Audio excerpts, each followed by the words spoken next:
देखिए, अगर हम बड़ी तस्वीर को देखें तो दीपेश उनके पूरे राजनीतिक सफर में बीजेपी, कांग्रेस, शिवसेना सबके साथ उनकी सरकार में उन्होंने काम किया। अब हर किसी से वो किस तरह से अपना एक राजनीतिक रिश्ता एक अलग स्तर पर वो निभाते थे, वो भी एक दिलचस्प बात है। और इसीलिए मुझे नहीं लगता कि मतलब हर पार्टी का नेता आज बहुत ही दुखी होगा जिन्होंने करीब से उनको देखा है, जाना है। दीपेश जी बिल्कुल, देखिए ये काफ़ी एक बहुत बड़ी क्षति है महाराष्ट्र की ही राजनीति के लिए नहीं बल्कि देश की राजनीति के लिए, क्योंकि एक बहुत बड़ा नाम था अजीत पवार। लोगों के लिए हमेशा मौजूद रहते थे, समय के पाबंद थे, पंचुअल थे, तय समय से पहले पहुंच जाते थे, कई कार्यक्रमों पर देखा गया है। लेकिन इस तरीके से उनका अचानक से चले जाना ये अपने आप में काफी दुखद है। बारामती जहां पर ये प्लेन क्रैश हुआ है, बारामती, पिंपरी चिंचवड़, पुणे, ये वो इलाका है जो पवार फैमिली का गढ़ माना जाता है। यहीं से जो भी पवार परिवार का सदस्य होता है वो अपनी राजनीति शुरू करता है। अजीत पवार ने भी यहीं से अपनी राजनीति। हमारे साथ जुड़ रहे हैं, फोन लाइन पर जुड़ रहे हैं। मंदिर है, बहुत कर्मठ, अच्छा प्रशासक और विकास की दृष्टि रखने वाले ऐसे वो नेता थे। उनके जाने से बहुत बड़ा नुकसान हुआ है। उनके परिवार को भी काफ़ी उनके ऊपर भी एक बड़ा हादसा हुआ है। मुझे लगता है कि भगवान उनको ये जो घटना हुई है इसका दुख सहन करने की ताकत दे।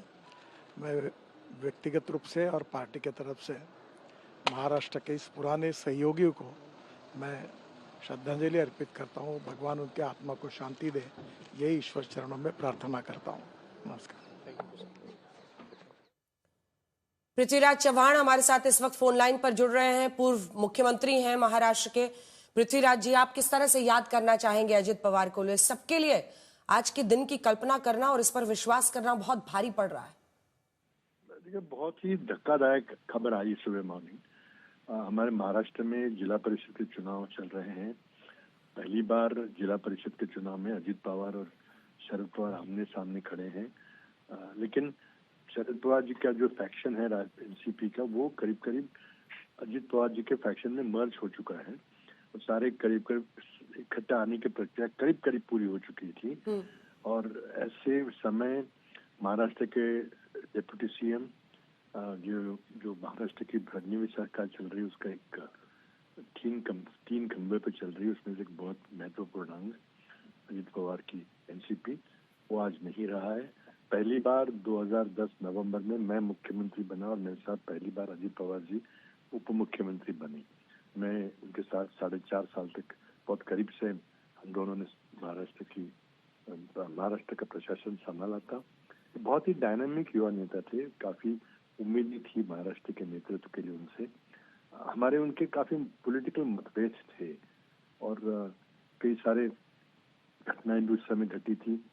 मैंने कुछ सुधार लाने की कोशिश की थी, वो उससे नाराज होकर उन्होंने इस्तीफा भी दिया था, लेकिन फिर वो सरकार में मुख्यमंत्री बने। बट विदाउट ए डाउट वो एक बहुत ही डायनामिक प्रशासक थे, लीडर थे, युवा नेता थे और महाराष्ट्र को उनसे बहुत सारी उम्मीदें थी। अब जिस तरह की राजनीति चल रही है और चुनाव में जो भी दौड़ भाग करनी पड़ती है, उसमें एक चीज हुई है, कांग्रेस के दो बड़े नेता माधवराव सिंधिया और राजेश पायलट इसी तरह से खोया था। तो ये भी एक बहुत बड़ी दुर्घटना है। मैं परिवार के प्रति संवेदना प्रकट करता हूँ और श्रद्धांजलि अर्पित करता हूँ। कोई ऐसा निजी अनुभव जो आप शेयर करना चाहें इस वक्त पृथ्वीराज जी? अनुभव तो बहुत है, 4.5 साल हमने बहुत साथ में करीब से काम किया है, लेकिन अब नहीं, ये कोई भी समय नहीं है। धन्यवाद, आप बात करेंगे। धन्यवाद। इस बीच आपको बता दें, प्रधानमंत्री नरेंद्र मोदी ने भी अपनी एक तस्वीर डाली है अजित पवार के साथ और उन्होंने अपनी संवेदनाएं जाहिर की है। प्रधानमंत्री नरेंद्र मोदी ने भी शोक संदेश लिखा है इस मुद्दे पर। अभी अभी ये खबर आई है, हम आपको पढ़कर बताते हैं प्रधानमंत्री ने क्या लिखा है। प्रधानमंत्री नरेंद्र मोदी ने, ये देखिए, उन्होंने अभी अभी तस्वीर डाली है और लिखा है, saddened by the tragic air crash in Baramati, my thoughts are with all those who lost their loved ones in the crash, praying for strength with profound grief. और प्रधानमंत्री ने अजित पवार मतलब अजित दादा के साथ एक फोटो भी डाली है। Shri Ajit Pawar ji was a leader of people having a strong grass root levels contact, यानी वो एक ऐसे नेता थे जिनका जुड़ाव जमीनी स्तर पर लोगों के साथ था। बहुत उनका सम्मान होता था। एक बहुत ही कठिन परिश्रमी व्यक्तित्व के तौर पर वो हमेशा लोगों की सेवा के लिए महाराष्ट्र में आगे बढ़ते रहे, और जो भी गरीबों को कैसे उनको आगे बढ़ाना है, जो पिछड़े लोग हैं उनको कैसे आगे बढ़ाना है, इसके लिए उन्होंने जितने भी प्रशासनिक काम किए वो सब देखने लायक है। वो कह रहे हैं कि उनका जो असामयिक निधन है वो पूरे देश को स्तब्ध कर रहा है, दुखी कर रहा है। वो परिवारजनों के लिए और उनके अनेकों प्रशंसकों समर्थकों के लिए अपनी संवेदनाएं भेज रहे हैं, और फिर अंत में ओम शांति लिखते हैं। प्रधानमंत्री नरेंद्र मोदी ने अपनी 2 तस्वीरें साझा की हैं अजित पवार के साथ। न सिर्फ उनकी प्रशंसा की है, उनके काम की तारीफ की है, बल्कि ये कहा है कि उनका जो अनुभव रहा है और जो उनका जमीनी स्तर पर लोगों के साथ जुड़ाव रहा है उसका कोई सानी नहीं है, उसका कोई मुकाबला नहीं है। 5 लोग कुल सवार थे अजित दा के साथ इस प्लेन में जिनकी मौत हो गई है। आशुतोष लगातार हमारे साथ जुड़े हुए हैं। आशुतोष, प्रधानमंत्री नरेंद्र मोदी ने भी आज पूरा उनके बारे में संवेदनाएं तो जाहिर की है, लेकिन उसी की चर्चा की है जो हम लोग बार बार बता रहे हैं कि जमीन स्तर पर एनसीपी का काम शरद पवार के साथ भी जब थे तो जमीनी स्तर पर विधायकों से क्या करना है, कैसे करना है, ये सब कुछ वो देखते थे, और इसीलिए धीरे धीरे जमीनी स्तर पर वो कांटेक्ट पर्सन बन गए एनसीपी के, और वो किस तरह से अपनी जमीन इसी वजह से अलग होने के बावजूद वो बनाकर रखे और आगे बढ़े। बहुत सारी संभावनाएं उनमें थी, और ये 66 साल के असामयिक निधन ने सबको शोक स्तब्ध कर दिया। और इसी के साथ अभी पृथ्वीराज चव्हाण याद दिला रहे थे कि कैसे माधवराव सिंधिया, राजेश पायलट, 2 अन्य दिग्गज नेता कांग्रेस पार्टी के जो ऐसे ही दुर्घटनाओं में जिनकी मौत हुई थी। बिल्कुल जनाब, अभी जो साहिल जो बात कह रहे थे कि अजीत पवार वो शख्स थे जिनको जो दरअसल महाराष्ट्र के मुख्यमंत्री बन सकते थे और बनना भी चाहिए था उनको। उनकी 3 बहुत बड़ी खूबियां थी। एक तो ये थी कि शरद पवार जैसे नेता के रहने के बावजूद भी जमीनी स्तर पर जब कांग्रेस से शरद पवार टूटे तो एनसीपी को खड़ा करने में उनकी बहुत बड़ी भूमिका थी।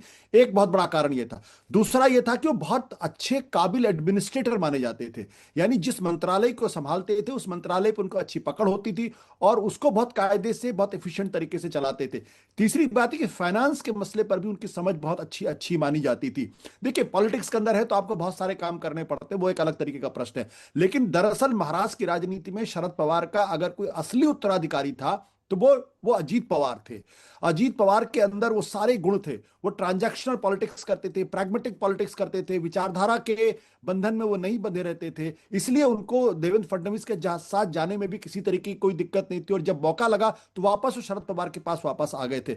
ये शरद पवार की राजनीति को एक तरीके से बहुत बड़ा झटका है, क्योंकि पिछले दिनों जब लोकल बॉडीज के इलेक्शन हुए पुणे और पिंपरी चिंचवाड़ में, जब एनसीपी और शरद पवार के पास किसका गठबंधन हुआ, तब इस तरीके की बातें हो रही थी कि क्या एक बार फिर अजीत पवार और शरद पवार साथ आ सकते हैं। अगर दोनों एक साथ आ जाते तो महाराष्ट्र की राजनीति में एक नई तरीके की राजनीति की शुरुआत भी हो सकती थी। उससे हो सकता था बीजेपी को थोड़ा बहुत नुकसान हो, लेकिन अब चूंकि अजीत पवार का पूरा फैक्शन अपने आप को अनाथ महसूस कर रहा होगा, वहां पे अजीत पवार के बाद कौन उस गुट को आगे बढ़ाएगा, कौन उस पार्टी को आगे चला पाएगा, ये भी अपने आप एक बड़ा सवाल है। बिल्कुल, और यही सवाल आशुतोष साहिल के पास में लेकर चलती हूं, क्योंकि साहिल, चुनाव के दौरान ही, अगर मुझे ठीक से याद है, मैं किसी और का इंटरव्यू करने जा रही थी और आप पार्थ पवार का इंटरव्यू करने गए थे। 2019 के लोकसभा चुनाव की मैं बात कर रही हूं। एनसीपी के टिकट पर मावल लोकसभा सीट से वो चुनाव लड़े थे, लेकिन हार गए थे। पत्नी सुनेत्रा पवार भी राज्यसभा सांसद बनाई गई बाद में। तो अगर हम अजित पवार फैक्शन में देखें और इमीडिएट फैमिली को देखें तो बहुत बड़ा चैलेंज आ गया है। बहुत बड़ा चैलेंज है, और सिर्फ वो अजित पवार फ्रैक्शन के लिए नहीं, पूरे एनसीपी के लिए एक बहुत बड़ा चैलेंज है, क्योंकि अभी बहुत सारे फैसले उनको करने पड़ेंगे। शरद पवार और अजित पवार में फासला इसलिए आया कि क्या बीजेपी के साथ सत्ता में जाना है या नहीं जाना है। एक टैसिट अंडरस्टैंडिंग रखना बीजेपी के साथ वो अलग बात होती है, जो शरद पवार सालों तक करते रहे, फिर वो वाजपेयी हो या प्रधानमंत्री मोदी हो या अमित शाह हो, उनके साथ में उनका एक अलग अंडरस्टैंडिंग रहा है। लेकिन पॉलिटिकली साथ में यात्रा करना है कि नहीं करना है, इसी को लेकर अजीत पवार और शरद पवार के बीच में संघर्ष रहा है, और इसीलिए 2019 में हमने देखा कि वो जो सुबह का शपथ ग्रहण महाराष्ट्र में किया गया था, जिससे महाराष्ट्र की एक पॉलिटिकल नींव एक तरीके से हिल गई थी, वो उसके बाद जिस तरीके से राजनीति बदली है, ऐसे में जो अजीत पवार फ्रैक्शन की एनसीपी है, क्या वो नया नेता चुनकर क्या नए तरीके से शरद पवार के साथ बातचीत करेगी, या अब वो एक बार फिर शरद पवार के पास जाएगी और उन्हें पूछेगी कि आप तय करिए कि अब इसके आगे क्या करना है। उसके साथ साथ एक धड़ा ये भी रहेगा कि क्या प्रफुल्ल पटेल, जो पार्टी के अब वर्किंग प्रेसिडेंट है अजीत पवार फ्रैक्शन के, सुनील तटकरे जो एनसीपी के सांसद है और उसके साथ साथ पार्टी के महाराष्ट्र के अध्यक्ष है, जो माना जाता है कि जिनके अजीत पवार पर एक तरीके से उनका एक प्रभाव था कि भाई हमें बीजेपी के साथ जाना चाहिए और एक फैसला इसके बारे में करना चाहिए, क्या वो अब इस पूरे प्रक्रिया में अगुवाई करेंगे? क्या बीजेपी के साथ या सरकार में उनके संबंध किस तरीके से रहेंगे? क्या अजीत पवार को जो डेप्यूटी चीफ मिनिस्टरशिप दी गई थी, वो क्या पार्टी के किसी और नेता को दिया जाएगा और पार्टी के बाकी नेता उसे अपना नेता मानेंगे? बहुत सारी चीजें इसमें हालांकि राजनीति ऐसी चीज है साहिल, बड़ा ही बेरहम लग रहा है। आज घाव कितने हरे होंगे पूरे परिवार के लिए, समर्थकों के लिए, कार्यकर्ताओं के लिए, लेकिन राजनीति एक ऐसी चीज है जो एक श्रृंखला में चलती है और ये तमाम बातें सामने आती है।